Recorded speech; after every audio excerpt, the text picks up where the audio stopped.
Assalamualaikum warahmatullahi wabarakatuh. Perkenalkan, nama saya Muhammad Imam Syafaat dari kelas SPS 6, mata kuliah Tafsir Ayat dan Hadis Ekonomi. Di sini saya akan memaparkan dua materi dengan tema entrepreneurship dan zakat.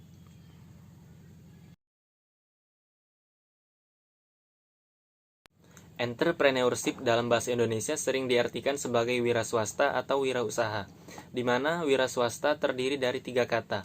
Yang pertama wira, yang artinya manusia tunggal, pahlawan, gagah berani, teladan, berbudi luhur, serta memiliki keagungan watak. Sedangkan yang kedua yaitu swa, yang artinya sendiri atau mandiri. Dan yang ketiga sta, yang artinya tegak berdiri. Sedangkan wirausaha berasal dari kata wira dan usaha, yang artinya awal, bekerja, serta berbuat sesuatu.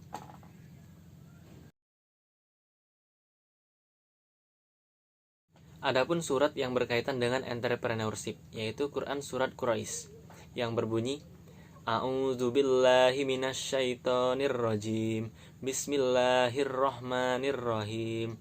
Li'ilafi Quraisy ilafihim rihlatash syita'i was-shaif falya'budu rabb hadzal bait allazi at'amahum min ju'i wa amanahum min khauf. Artinya, karena kebiasaan orang-orang Quraisy, yaitu kebiasaan bepergian pada musim dingin dan musim panas, maka hendaklah mereka menyembah Tuhan pemilik rumah ini atau Ka'bah, yang telah memberi makanan kepada mereka untuk menghilangkan rasa lapar dan mengamankan mereka dari rasa ketakutan.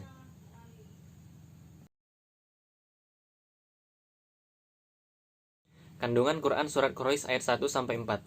Ayat 1 menjelaskan bahwa nama Quraisy diambil dari kata Quraisy yang terdapat pada ayat pertama, yang berarti suku Quraisy. Suku Quraisy adalah suku yang mendapat kehormatan untuk melihara Ka'bah. Ayat kedua menjelaskan tentang perjalanan dagang orang-orang Quraisy pada musim dingin ke negeri Yaman dan pada musim panas ke negeri Syam dalam setiap tahunnya. Ayat ketiga, Allah mengingatkan suku Quraisy pada khususnya dan umat Islam pada umumnya untuk selalu bersyukur atas rezeki yang telah diberikan Allah Subhanahu wa taala. Ayat keempat, Allah Subhanahu wa taala menunjukkan akan kenikmatan yang telah diberikan kepada mereka, yaitu berupa makanan dan rasa aman. Dari penjelasan tersebut dapat disimpulkan bahwa pokok isi kandungan Quran Surat Quraisy adalah peringatan Allah Subhanahu wa taala kepada orang-orang Quraisy tentang nikmat-nikmat yang telah diberikan kepada mereka. Karena itu, mereka diperintahkan untuk menyembah Allah Subhanahu wa taala semata dan tidak menyekutukan dengan sesuatu pun.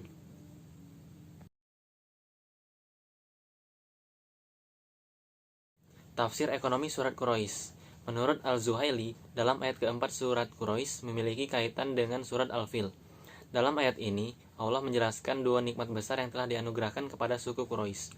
Pertama, nikmat yang berupa keberhasilan mereka dalam berniaga, sehingga meski mereka tinggal di negara yang tandus, namun kebutuhan makan mereka tercukupi. Nikmat pertama ini adalah intisari dari lafaz Allazi at'amahum min ju'. Kedua, terhindarnya Mekah dari gempuran tentara gajah yang dikirim oleh Raja Abrahah sebagaimana yang dijelaskan dalam surat Al-Fil.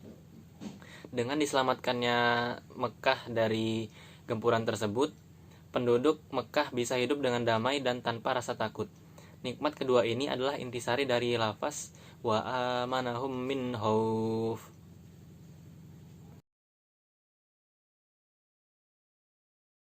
Zakat adalah harta yang wajib dikeluarkan oleh seorang muslim atau badan usaha untuk diberikan kepada orang-orang yang berhak menerimanya sesuai dengan syariat Islam. Dari pengertian tersebut, dapat disimpulkan bahwa zakat merupakan kewajiban seorang muslim untuk mengeluarkan atau mendistribusikan sebagian hartanya yang telah mencapai nishab atau batas minimal dalam waktu tertentu untuk diberikan kepada orang-orang yang berhak menerima zakat guna menyucikan jiwa dan hartanya.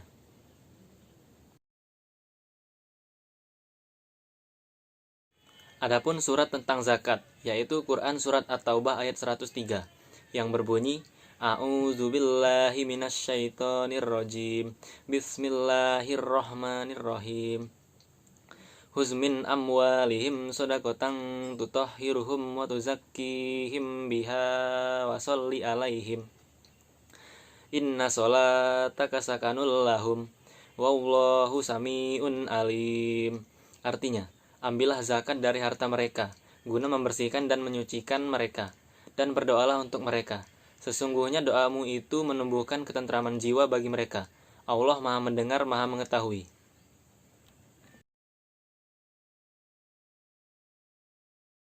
Kandungan surat At-Taubah ayat 103. Allah Subhanahu wa taala memerintahkan Rasul-Nya untuk mengambil zakat dari harta mereka guna membersihkan dan menyucikan mereka melalui zakat itu. Pengertian ayat ini umum, sekalipun sebagian ulama mengembalikan domir yang terdapat pada lafaz amwalihim kepada orang-orang yang mengakui dosa-dosa mereka dan yang mencampur baurkan amal soleh dengan amal buruknya. Karena itulah ada sebagian orang yang enggan membayar zakat. Dari kalangan orang-orang Arab Baduy menduga bahwa pembayaran zakat bukanlah kepada imam, dan sesungguhnya hal itu hanyalah khusus bagi Rasulullah Shallallahu Alaihi Wasallam.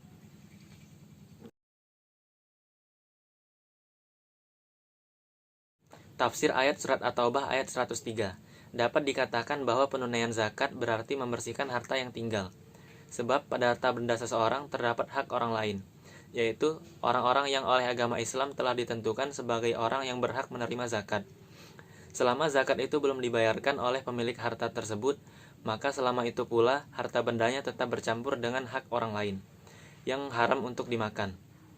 Orang yang mengeluarkan zakat terbebas dari sifat kikir dan tamak. Mengeluarkan zakat akan menyebabkan keberkahan pada sisa harta yang masih tinggal. Mungkin itu saja yang dapat saya sampaikan. Kurang lebihnya saya mohon maaf. Wassalamualaikum warahmatullahi wabarakatuh.